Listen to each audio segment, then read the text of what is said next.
So welcome, everyone. Good morning.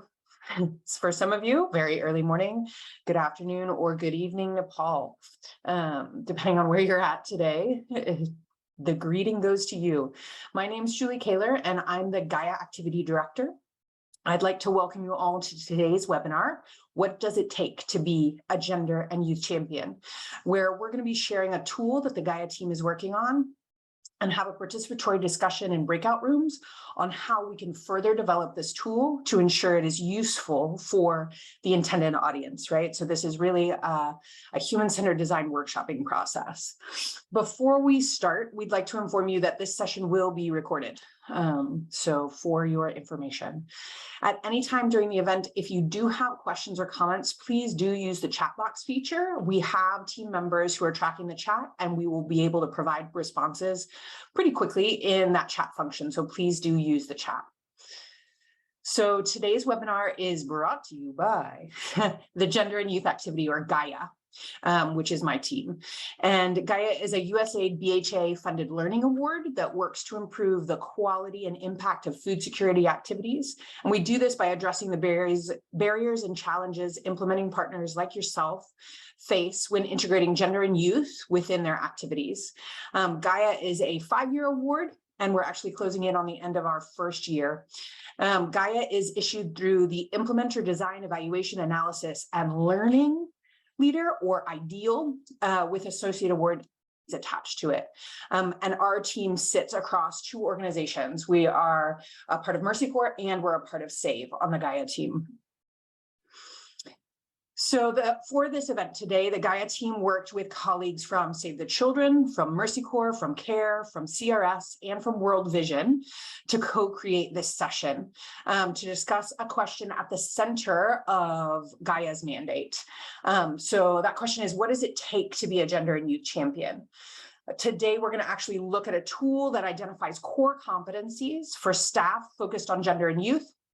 And we'll get your input into how to make this tool usable for hiring and equipping gender and youth staff with the skills they need to make to better integrate youth and gender into their programming. So what really are those skills?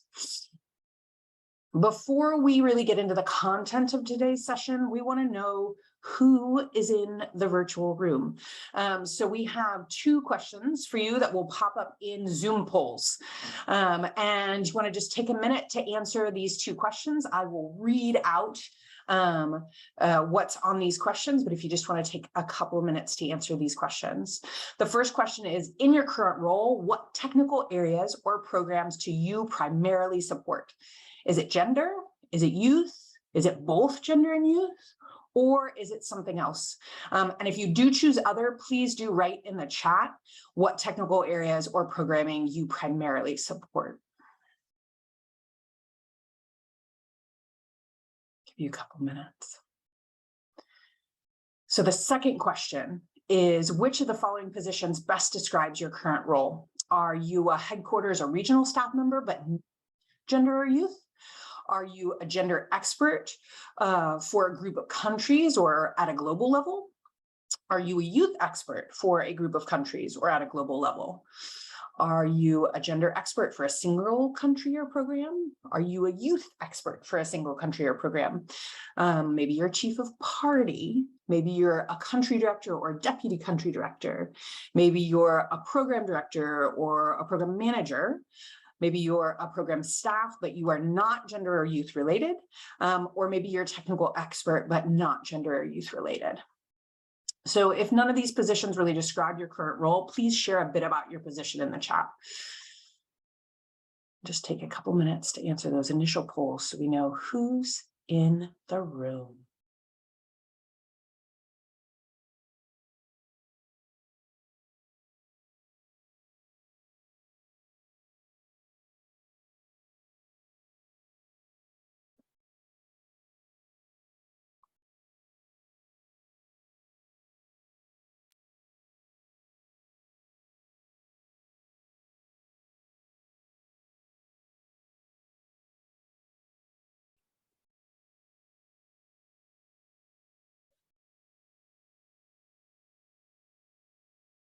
And we see those opening polls represented.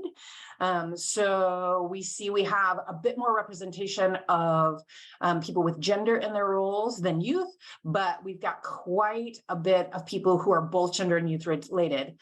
So over 50% of you. So that's great to see, because we are talking about both things. We've got some HQ or regional staff representation. We've got pretty equitable gender expert for country or youth expert for country or global. We've got some single country gender experts, less single country youth experts, no chiefs of party in the room. Sorry, guys. We got a little bit of country director, deputy country director. Fantastic. We've got some program directors, and we've got program staff and technical staff. Great. I think we've got a great distribution in the room. This is going to be excellent as far as diversity of knowledge and perspective, to put input into today's objectives, which are really to workshop these tools and make sure they are useful for those of us who might be using them.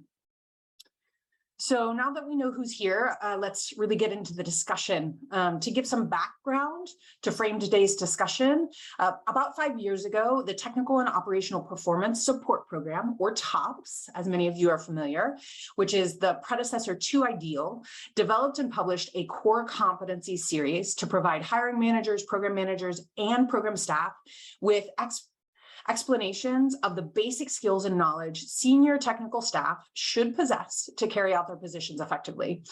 The core competencies could also be used to, say, assess gaps in staff knowledge and prepare capacity strengthening plans through discussion and review. But at its core, the tool was designed to help teams hire effectively and help individuals determine areas for professional growth. And so this was back in 2017 that TOPS originally developed this series of core competencies that included gender. So this series had 8 different roles, and one of those was gender-focused staff.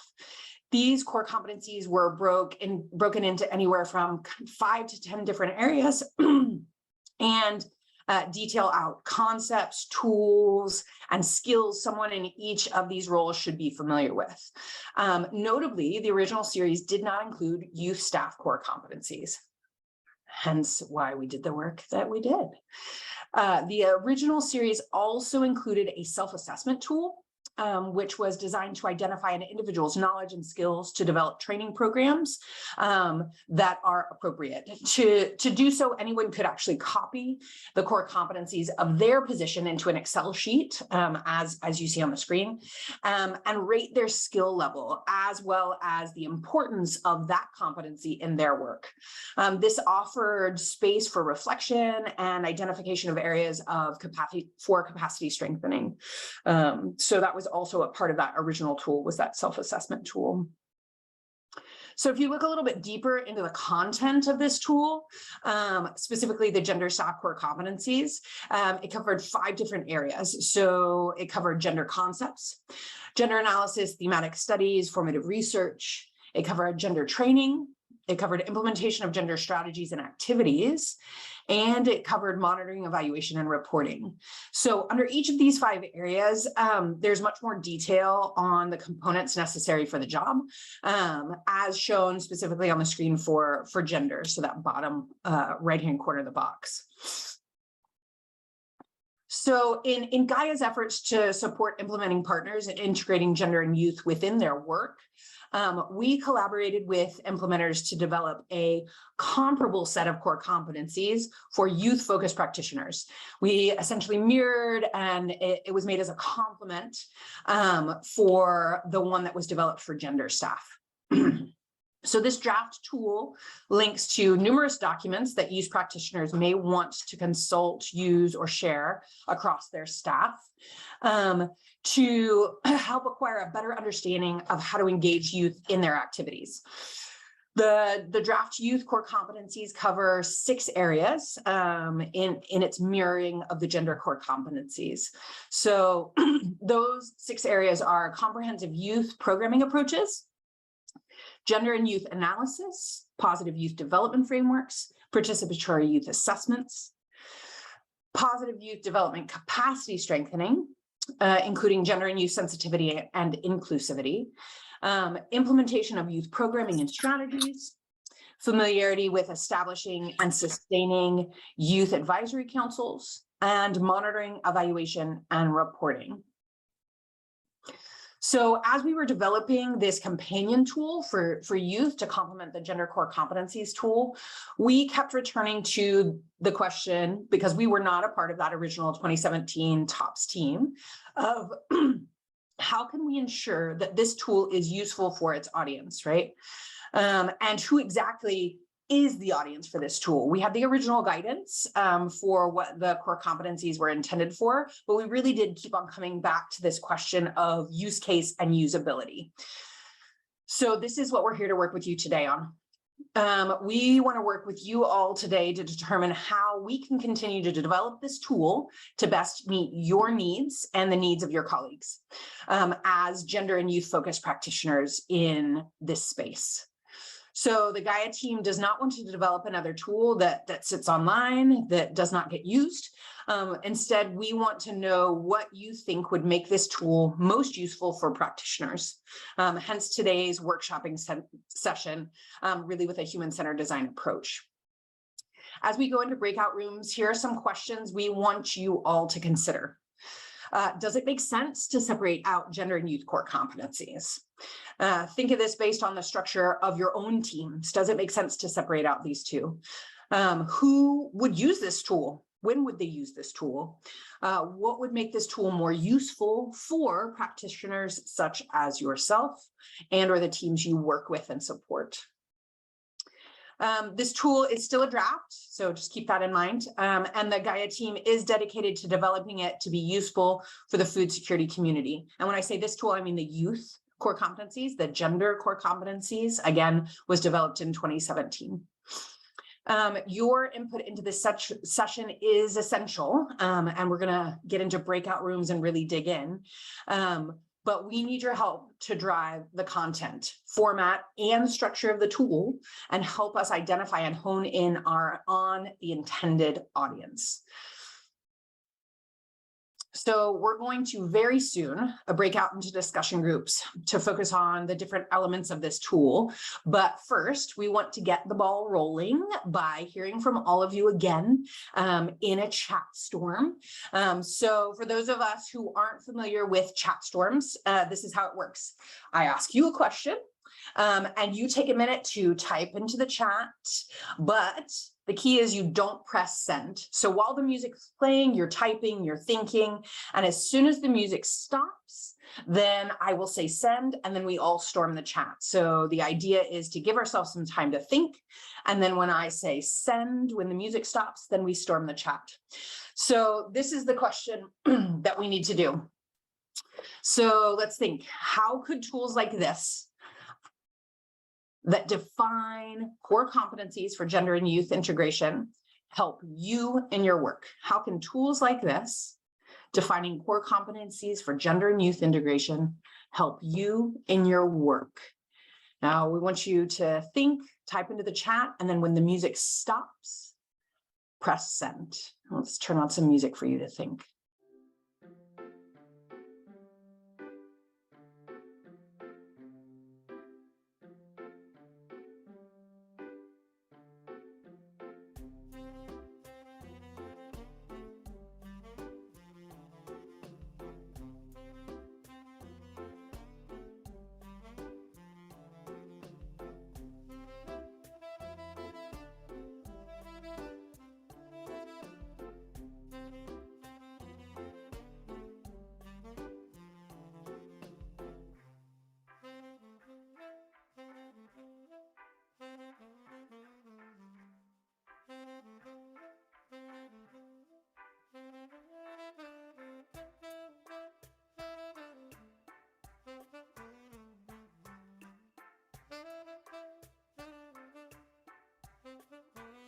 Hopefully everyone's typing into the chat their answer to that question.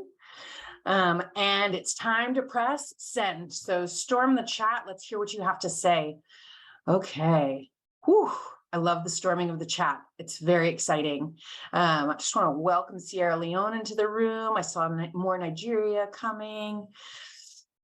Okay, so clear guidance on how to identify and implement gender-focused activities. Clear guidance is amazing. Awareness and capacity to understand the nexus between the two in agriculture, gender and youth.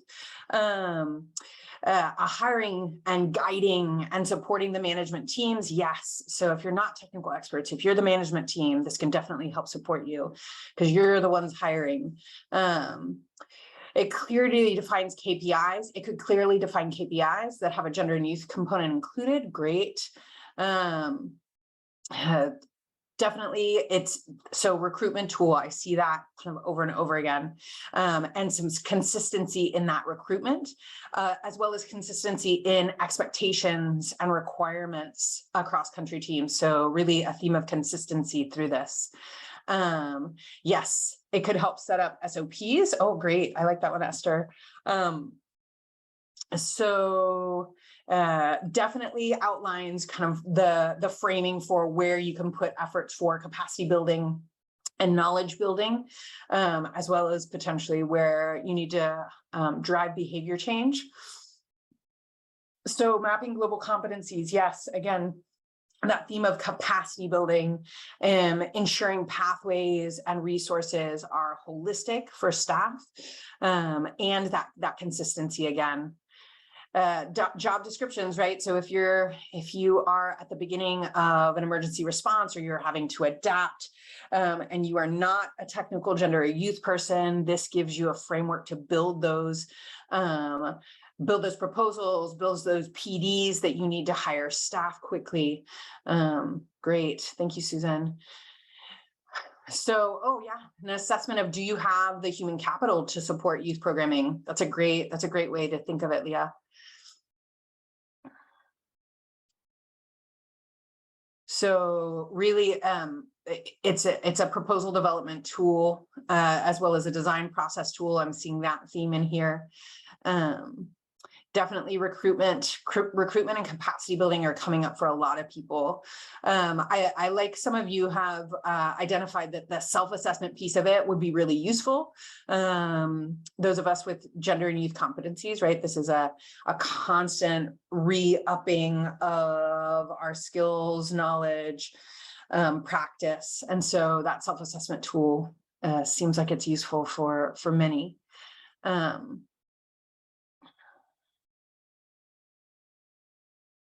Might be a great tool for us in engaging with community level partners and practitioners, so that we could be speaking a similar language around competencies. Great. And so I'm seeing definitely there's a theme around this could potentially help if it was brought together to kind of understand the nexus between gender and youth, right? Yep, recruitment again for GYSD leads. If you're supporting a RIFSA from an HQ or regional level, could really help with that. All right, thank you so much for all of your input into this. I think this gives us a rich understanding of what you're already thinking for the usefulness of this tool. So we're really excited. Let's dive deeper into what this tool looks like across positions and how we could potentially use that. So I'm going to turn it over to my colleague, Catherine, to provide more detail about how we're going to do our small group breakout and our human-centered design work for today. So over to you, Catherine. Thanks, Julie. Thanks, everyone. These great answers. It's so great to kind of see these ideas already bubbling up. And also, it's just great to see that everybody was able to think of utility and usefulness for these tools already. That's great to see. So we are going to break up into 5 groups looking at 3 different kind of categories. And again, we're using a lot of human-centered design methods here to try to get at making this tool not just sort of content useful, but actually practically useful for the intended people. So I want you guys to go into these groups thinking, we're counting on you to help us understand yourselves as potential users of this tool, and also other people, other colleagues that you have who maybe aren't in the room, and help us think about them as well as you're in your discussions. So the first group's going to talk about the how, kind of the structure, the format of the tool. So this is almost like a pseudo prototyping exercise. You've seen a little bit of what the tools currently look like as they are, and we want to think about users and is this the right format structure for the tools? And if not, how should it change? And then there's going to be two groups that are going to be talking about the who. Who are these users? What do we know about them? What do we need to understand about them? So again, this is sort of a design thinking method that's looking at creating personas, actually describing sort of some specific people we might want to think about and have in our minds as we're revising these tools. So there'll be two groups looking at two different kind of categories of personas for the tools. And then the last two groups are going to be thinking about the why. They're going to develop what we're calling application scenarios. So really coming up with some specific scenarios. There's a person with a challenge. What is it? And how does this tool potentially help them or not help them the way it is? And try to come up with as many different ones of those as we can so that we can have those in mind as we're continuing to refine the tools. So those are the categories we're going to have, and we're going to sort of assign you into groups here momentarily. And we'll have a nice long time to talk about this. So definitely dive in, dig deep, and we'll be really interested to see what you guys come up with.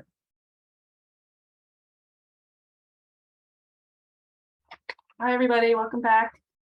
Hope everyone had some really interesting discussions. I hope you really got to dive in and do some design thinking to help us improve these tools. We want to make sure you have a little bit of a chance to see what your colleagues were talking about in the other room. So this will be a fairly quick report out session, but just want to give you some idea of what was happening in those other rooms.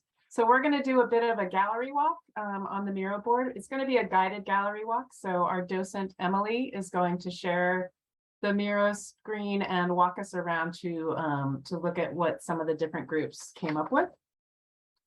So I will let Emily get that going, and we're going to start with hearing a little bit about what kind of use scenarios we think we're going to be using for these tools. So I think Michelle Bradley, you had one of those groups. What were some of the interesting things that came out of your group, or the top scenarios that you guys came up with for applying these tools? Yeah, if you could just go down a little bit more to the very bottom, kind of the prioritization. So as you can see, we had a lot of great discussion. We really focused on at first the advocacy piece, that these tools can be used, particularly when you're sensitizing, whether it's government to influence more youth-friendly policies, or engaging with, for example, private sector or other even local authorities for buy-in for projects. It also is, of course, important to note the capacity building of program staff to enhance their knowledge and abilities. We also mentioned that it can be used to ensure that, like, a terms of reference is and young people are kind of held in part of the youth advisory councils and other kind of decision-making processes, whether it's at the project level or community level. My chat's in the way, so I can't let me move it. Really focusing too on in the design phase, for example, of our projects, and ensuring that the meal aspect or monitoring and learning components, so making sure that we have very specific indicators or qualitative indicators to really help inform program implementation and evaluation. And then lastly, kind of a use for standard operating procedures and policies. Great. Thanks, Michelle. And France, I think your group had the same topic. Did you have some similar ideas? Did your group come up with other scenarios? That's correct. Please. Following our docent.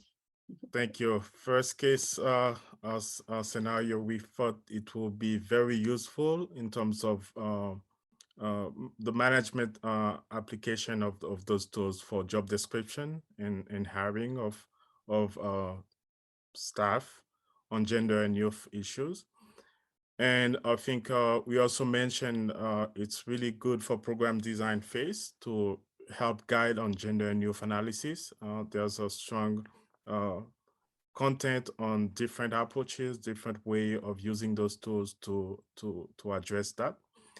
And third, in terms of self-assessment for organization of projects, we think those tools will be very useful in terms of helping organization understand where they sit in terms of their youth, gender and youth programming, and how they can integrate those qualification or those standards in their work.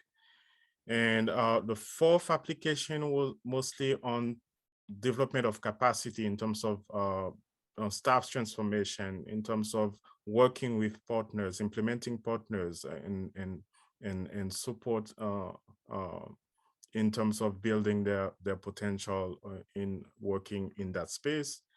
And the last one was clearly maybe identical, but in different word, having a common language. We think it's important that how those tools will help different organizations across different contexts, whether it's development, humanitarian, but also how we call the terms that we use when we're working on gender and youth, this will help us develop a common language across stakeholders, partners, to better integrate gender and youth core competencies in our work. So in summary, that was our top application or use cases for those tools. Great, thank you, Franz. I love some of these ideas that are going beyond what an individual might use it for, like advocacy and talking to your stakeholders, or like common language across organizations. I like that broad thinking. So it's great to have these scenarios in mind. So I want to hear a little bit more of what our persona groups came up with to think about who's going to use these tools. So Katie, what did your group come up with? Yeah, thanks, Catherine. And yeah, it's super interesting to hear those application scenarios. So in our group, we didn't get to our second persona. We focused entirely on the chief of party, but it was a really great conversation around just different facets that a chief of party might be interested in this tool, and have categorized these into 3 buckets. So one being a tool to identify the correct staff. So this tool could help with recruitment, writing job descriptions, as well as interviewing. If there were sample interview questions potentially in the tool as well, could support really as a recruitment tool. In terms of challenges of COP, we noted that it's easy to lose sight of the details when they're so focused on that big picture. So having that right staff is really essential, and this being a great tool to support with that. But we also discussed that sometimes the Jessie advisor and COPs are hired on at the same time, or the COP even comes later. So just based on that sequencing, that really goes beyond the COP and DCOP. And some other ways this can support the work of the COP are with capacity strengthening, identifying areas for staff to strengthen their own capacity and highlighting the importance of this for COPs and DCOPs, of just how many aspects are involved in these roles, as well as sensitizing what gender and youth focused practitioners do for the rest of the staff, thinking about all the different ways that they're involved in program design, the different categories of core competencies, really laying that out, that it's not just a couple areas that are involved, but it's really cross-cutting. So thinking about those programming priorities and just the culture of the team. We discussed how COPs are constantly putting out fires and responding to donors, and really that core networking component. So how important it is for them to be sensitized and bought into the importance of these roles, especially when there is pressure to scale down. So big kudos to my group for such a wonderful discussion. Thank you, Katie. I love that point about the Jessie advisors and the COPs and kind of the interaction between them and how this tool can help it. Michelle K., how about your group? Yeah, hi. Great. Let's see. So our group looked at 2 personas, the GYSD lead and HQ staff. And, in terms of some of the, just quickly, I think we had a very good discussion as well. Some of the challenges that the GYSD leads might face. And again, I'll get to some of the, maybe two of the two ways that we thought this document or tool could support the work of the GYSD lead. So really, there's a lot encompassed in the GYSD role: gender, youth, the social dynamics aspect, and sort of the challenge of really meeting the expectations in such a quite a large role with many varied expectations. We looked at the challenge of maybe addressing some of the issues around intersectionality, so not just gender, youth, but some of the dynamics around intersectionality, disability, inclusion, etc. And the fact that this role is often one that needs to have those soft skills around influencing, collaborating, because it's a role that really touches across, really gets involved in across all technical areas and all aspects of the project, and there can be pushback around that. So in terms of the two areas, again, there were a number of good suggestions. I just pulled out two. One was to the extent to which a document could really connect to USG policies to provide the kind of justification and authority to the GYSD role. And then the other was how the extent to which the tool can really be used to standardize job descriptions, some of the practical issues, create those blueprints and standard skills that might be expected from the GYSD lead. And then the other persona we looked at was the sort of a typical HQ staff member. I think the issue with that is that obviously the typical HQ staff member can be it's a wide range of people at HQ that support projects, whether they're RIFSAs or others. So we talked about a technical role that an HQ staff member might play in terms of providing support, that's kind of global support. As well as the project design and proposal development role. And in terms of some challenges, one of the key ones at headquarters, we may not be familiar enough with the specifics of the context, that we're supporting. And so contexts are so varied. And so there's that challenge. And then of course, enough time to provide in-depth support to teams. And the other challenge around the startup, particularly with RIFSA's complex, multi-sectoral programs where you're doing research and implementation in the first year, the R&I year and the formative research, as well as startup, and the challenges around supporting that process. So how could the document support the work of HQ staff? Really, two things, sorry. The document could provide some guidance to HQ staff on how best to support gender and youth competencies, not just maybe in one position, but in a team of people, or even more across, the integration across the various technical sectors. And then the other might be how to support GYSD as a cross-cutting skill or position, and making sure that there's that right mix of soft and hard skills, and how the position can and should be integrated across all aspects of a project. So those were the two, but again, there were a number of suggestions around how the tool could support the work of HQ staff. That's great. Thank you. Thanks, Michelle. I'm hearing there was that comment before about common language across organizations. I mean, it sounds like common language within organizations is going to be useful too. I love the focus on intersectionality and soft skills. Great stuff. And last, we have Matt to tell us about what the format brainstormers came up with.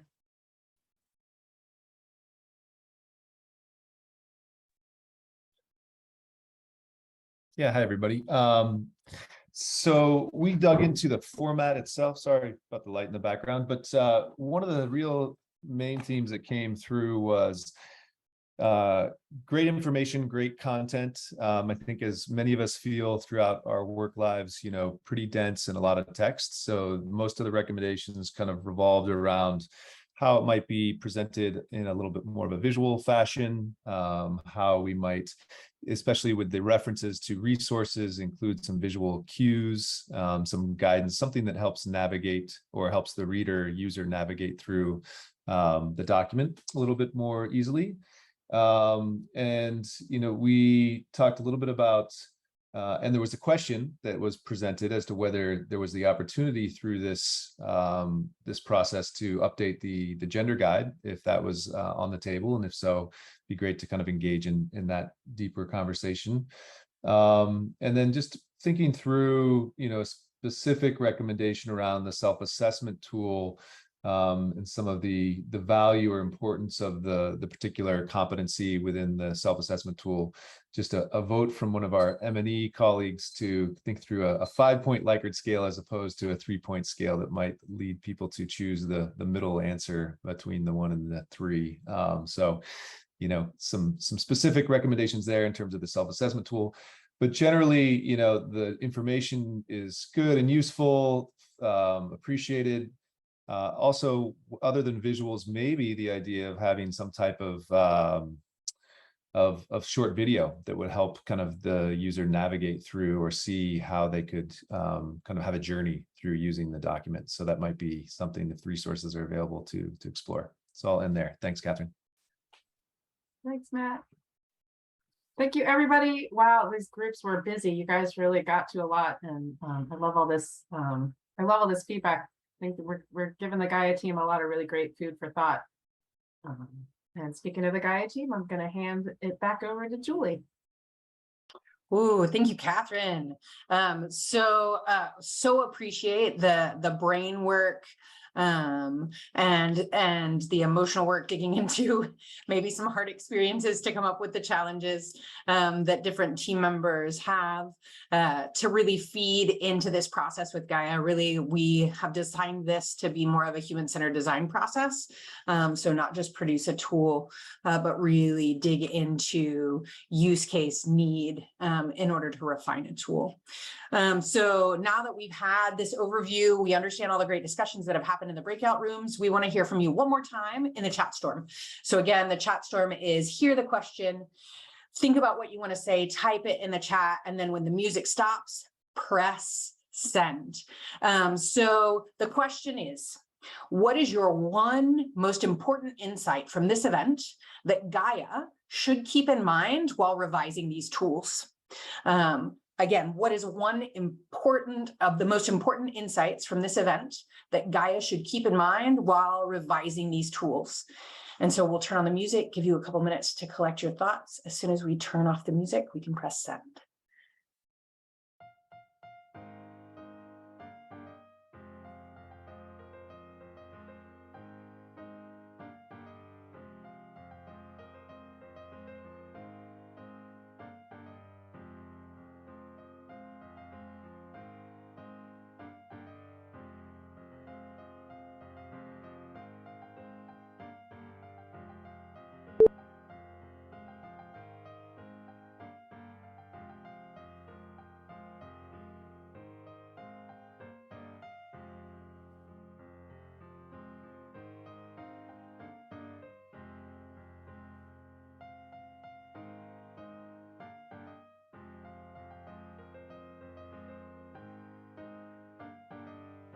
Okay. Everybody press send, storm the chat. Tell us what we need to keep in mind as we continue to develop this tool. Your input is important and needed. Stakeholder input, youth and gender groups, yes. Gender include more than finding ways on how their program is reaching women, great. Explore full range of ways the program can impact LGBTQI populations, specific use cases for the tools, country-specific context should be taken into consideration while revising these tools. Keep it simple, keep it simple, keep it simple. Integrate open and closed-ended questions, great. Inclusivity and applicability of the tool in multiple contexts, right? So really think about that cross-contextual application. Intersectionalities, really remember that most teams are dealing with intersectional dynamics of power. Streamline, simplify, make it easy, usability, embed the links. We like the links, access across different regions, environments, simple, simple, simple. I love the simple. Consider soft and hard tools and the enabling environment. All right, let's see, a couple more down here.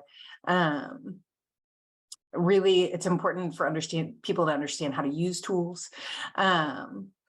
Ensure communication channels are well defined. Thank you, Bruni.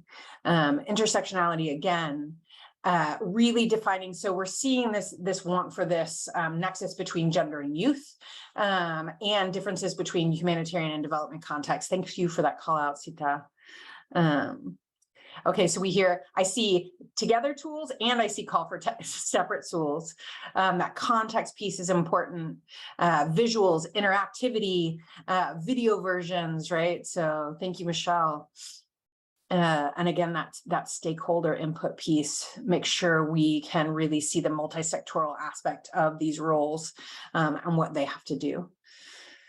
Oh, thank you so much. We really appreciate everybody's insight into this process. A huge thank you for the co-creation team, the cross-organizational co-creation team that brought this to you.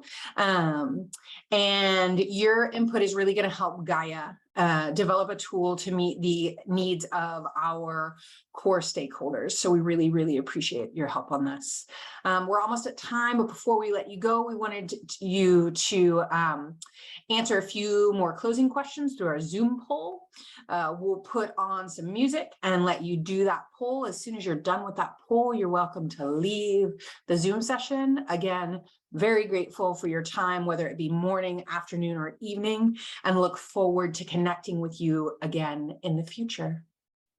Goodbye, everybody.